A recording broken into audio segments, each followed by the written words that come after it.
Trip start అయినప్పుడు first మున్నార్కి వెళ్దాం అనుకున్నాము. మేము తీసుకున్న టికెట్లు కొచ్చి వరకు ఉండే, కానీ మేము కొచ్చిలో దిగకుండా అల్వా నుండి దగ్గర అవుతుందంటే అల్వాలో దిగినాము. అల్వాకు ముందు ఇట్లుంది వెదర్ అంతా. ఇవన్నీ రికార్డింగ్ కోసమని ఓ మైక్ కొన్నా. మైక్ అయితే అసలే పని చేయట్లేదు. ఇప్పుడు మైక్ లేకుండానే చెప్తాను. ఇంకొకటి ఏంటంటే, నేను స్క్రిప్టులు రాసుకొని ఇట్లున్నది అట్లున్నది అని చెప్పడం అయితే నా వల్ల కాదు. నాకు ఏది దొత్తే అదే చెప్తా. నేను ఏది చూసినా అదే చెప్తా. అందరు అంటారు 5,000 మున్నారు పోయి రావచ్చు, 2,000 పోయి రావచ్చు, బడ్జెట్ అది ఇది అని అంటారు. కానీ మనం అనుకున్నట్టు అస్సలే ఉండదు. ఖర్చులు మాత్రం బీభత్సంగానే అవుతాయి. మున్నార్ నుండి మేము బస్సు ఎక్కినాము, గవర్నమెంట్ బస్సే. బస్సు ఛార్జ్ 140 తీసుకున్నాడు. 5 అవర్స్ జర్నీ అయింది. బస్సులో వెళ్తుంటే చుట్టుపక్కల ఇలా ఉంది, చాలా పీస్ఫుల్గా ఉంది. కాకపోతే మున్నార్ మాత్రం మనం అనుకున్న దానికంటే ఎక్కువ మంచిగా అనిపించింది నాకు. ఆడ 2 days స్టేయింగ్కే మొత్తం 5,000 ఖర్చు వచ్చింది. మనం అక్కడ లోకల్ అన్నీ చూడాలంటే ఆటో అతను ఒక్క రోజు వెళ్ళడానికి 1,000 రూపాయలు ఛార్జ్ చేస్తాడు. లాగులు చేసి వ్యూలు రావడానికి ఇంతలనే పోయినాము అంతలనే పోయినాము, ఈ ట్రైన్ ఛార్జెస్ వెయ్యకుండా మామూలుగా చెప్తారు. కాకపోతే అక్కడ అయిన ఖర్చు 500, మళ్ళీ ఎక్స్ట్రా ట్రైన్ ఛార్జెస్. దీన్ని బట్టి ఒక్క మున్నార్ వెళ్ళి రావడానికి 5 days ట్రిప్ అది. దానికి అయ్యే ఖర్చు 7,000 to 8,000. కాకపోతే ఫుడ్కి మాత్రం కష్టపడ్డాం. మనం అనుకున్నట్టు ఫుడ్ స్పైసీగా ఏం లేదు. ఎంత చూసినా కూడా వాళ్ళ టైపులోనే. యూట్యూబ్లో అన్ని అబద్ధాలే చెప్పాలి, ఒకదానికొకటి తగిలించుకుంటూ చెప్పుకుంటూ పోతేనే వ్యూస్ పెరుగుతాయి, సబ్స్క్రైబర్లు పెరుగుతారు. ఉన్నది ఉన్నట్టు చెప్పిన వాళ్ళకు సబ్స్క్రైబర్లు ఉండరు. మున్నార్ వెళ్తుంటే మధ్యలో ఒక బస్ స్టాండ్ వచ్చింది, అదే ఈ బస్ స్టాండ్. ఇక్కడ నుండి వ్యూ ఇలా ఉంది.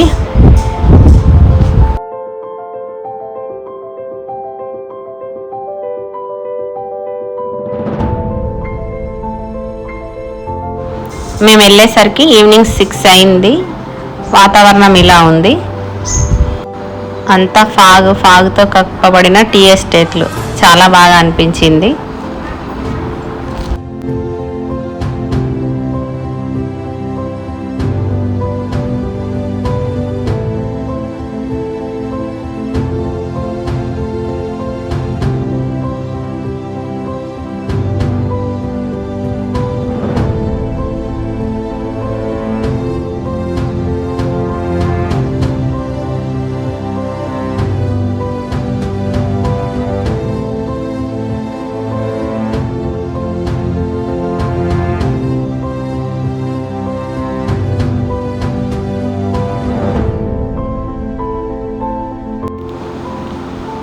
ఇదే మున్నార్ మెయిన్ సెంటర్, ఇక్కడే మేము ఉన్నాము.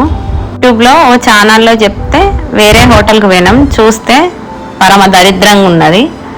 ఇంకా అక్కడి నుండి వద్దని ఇంకా కొంచెం ముందుకు వచ్చి ఇక్కడ హోటల్ రాహత్ అని దాంట్లో చూసి తీసుకున్నాము. రూమ్ చాలా బాగుంది.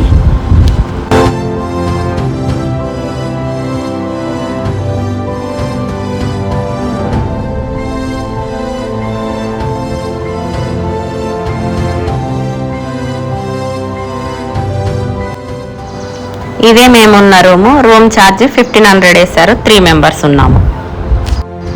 ఫుడ్ ఎక్కడ బాగుంటుంది అంటే ఆ హోటల్ అయినా చెప్పిండు, మహాలక్ష్మిలో బాగుంటుంది అంటే వెళ్ళి తిన్నాము, కానీ బాగాలేదు. తిన్న తర్వాత ఆటో మాట్లాడుకొని ఊరికే రూమ్లో ఏం చేస్తామని బొటానికల్ గార్డెన్ వెళ్ళాము. బాగుంది. అదొక వాటర్ మ్యూజిక్ పెట్టారు, చాలా బాగున్నది. కాసేపు అలా తిరిగి వచ్చాము.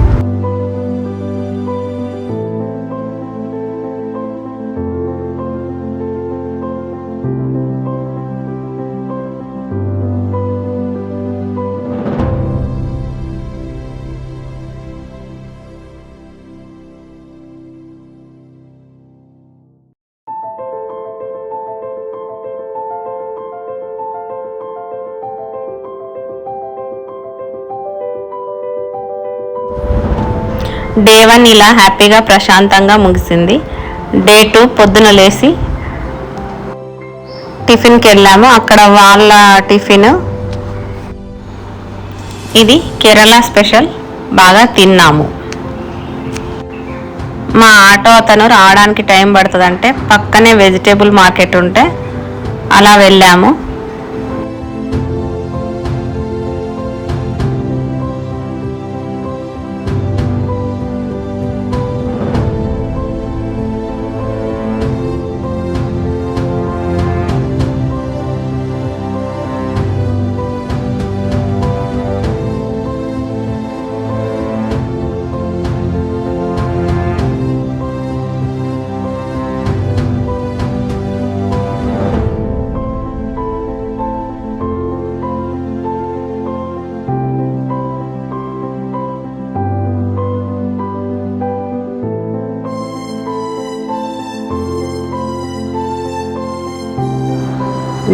డే 2 మేము మెట్టుపెట్టు సైడ్ వెళ్ళాము.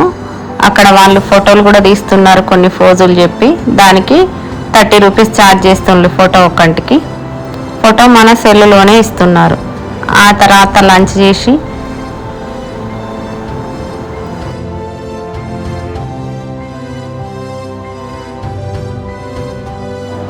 ఇవన్నీ మేము వెళ్ళిన వ్యూ పాయింట్స్ చాలా చూపించాడు. ఇది డ్యాము, కానీ అందులో వాటర్ ఎక్కువ లేవు. జూలై ఆగస్టులో వస్తే బాగుంటుంది అని అన్నారు. వన్ సైడు 3 వరకు పూర్తయింది. మళ్ళీ సెకండ్ సైడు 4 o'clock స్టార్ట్ అయినాము. ఇది కొచ్చి సైడు. ఇక్కడ మొత్తం ఫాగ్ ఉంది. ఇది సన్సెట్ వ్యూ పాయింట్ అంట, చాలా బాగుంది. మేము వెళ్తుంటే దారిలో మొత్తం ఫాగే ఉంది, ఏది కనిపించకుండా ఉంది. ఒక 1/2 hour వరకు మళ్ళీ అంత క్లియర్ అయింది. ఇలా ఉంది చూస్తే.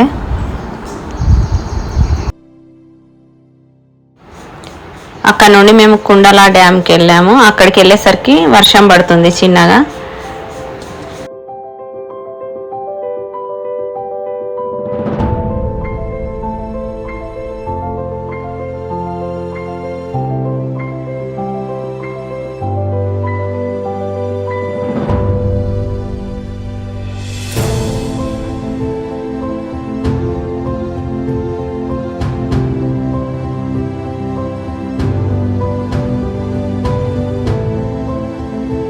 ఇక్కడ ఇది వ్యూ. వర్షంలో నిలబడలేకపోయినాము, కాసేపు చూసి వచ్చేసాము.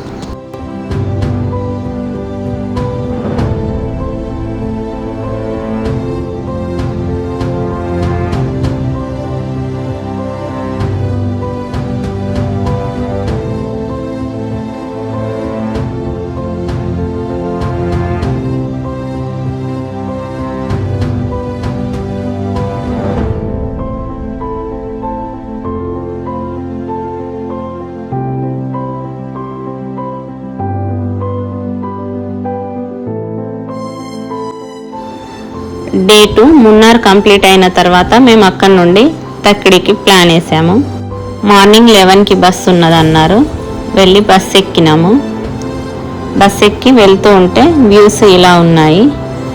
నెక్స్ట్ తక్కిడి వీడియోలు వస్తాయి. అప్పటి వరకు లైక్ చేసి, షేర్ చేసి, సబ్స్క్రైబ్ చేసి ఉండండి.